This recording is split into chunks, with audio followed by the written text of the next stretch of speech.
جب انسان کا آخری وقت آ جاتا ہے نا تو وہ ان 3 باتوں پہ افسوس کرتا ہے۔ پہلا، وہ افسوس کرتا ہے کہ کاش میں نے اپنی ساری زندگی کام، کاروبار، نوکری اور پیسے کے پیچھے غرق کر دی۔ کاش میں نے اپنی فیملی کو ٹائم دیا ہوتا، ان کے ساتھ وقت گزارا ہوتا۔ دوسرا افسوس، مجھے زیادہ ایکسپریسو ہونا چاہیے تھا، یعنی مجھے اپنے پیار کا اظہار کرنا چاہیے تھا، خاص طور پر اپنے کلوز لوگوں کے ساتھ، جیسے کہ میرے بیوی بچے، ماں باپ، میرے بہن بھائی۔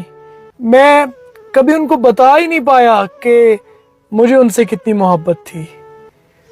انسان کا تیسرا افسوس، مجھے زندگی میں چانسز لینے چاہیے تھے، رسک لینے چاہیے تھے، مگر میں ڈر کے زندگی گزارتا رہا۔ مجھے زندگی میں وہ کرنا چاہیے تھا جو مجھے پسند تھا، نہ کہ وہ جو لوگ چاہتے تھے۔ اور کاش دوستوں سے تعلق رکھا ہوتا، ان سے دوستی نبھائی ہوتی اور میں نے رشتے نبھائے ہوتے۔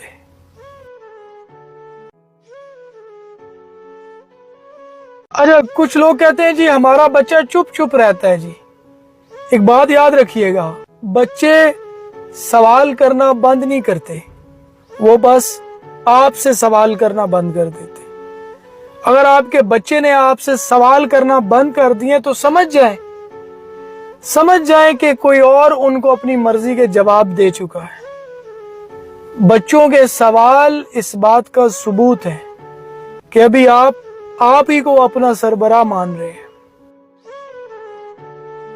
3 چیزیں جو میں نے زندگی میں ٹھوکر کھا کے سیکھی ہیں آپ کو بتاتا ہوں، تاکہ آپ کو زندگی میں یہ ٹھوکر نہ کھانی پڑے۔ پہلی، خود کو اتنا مضبوط بنا لو، خود کو ایموشنلی اتنا سٹرونگ کر لو کہ کوئی آپ کی آنکھوں کے سامنے آپ کی محبت کو روند کر چلا جائے تو آپ نے کبھی کسی بے قدرے سے وقت اور توجہ کی بھیک نہیں مانگنی۔ دوسری بات، آپ کو یہ سمجھنے کی ضرورت ہے کہ اگر سامنے والا بے قدرہ نکل آیا ہے تو آپ جتنی مرضی وفائیں لٹاتے رہیں، وہ بے قدرہ انسان آپ سے کبھی خوش نہیں ہو سکتا، کیونکہ اس کی فطرت ہے۔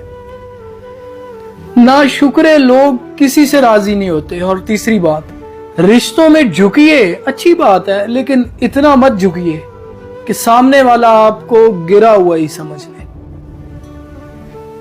میچورٹی کیا ہے؟ میچورٹی یہ ہے کہ جب آپ کو کوئی بلا وجہ اگنور کرتا ہے نا تو آپ اس کے پیچھے نہیں بھاگتے، اس کی منتیں نہیں کرتے، اس سے گلے شکوے نہیں کرتے، خاموش ہو جاتے ہیں۔ اور پتہ ہے، خاموشی سے بڑا کوئی رسپانس نہیں ہے، خاموشی سے بڑا کوئی رپلائی، کوئی ایکشن نہیں ہے۔ میری بات کرنے کا مقصد صرف یہ ہے کہ اگر کوئی آپ کو ویلیو نہ دے، وقت نہ دے، اگنور کرے، دور جانا چاہے تو اس کے لیے آسانیاں پیدا کرتا ہوں۔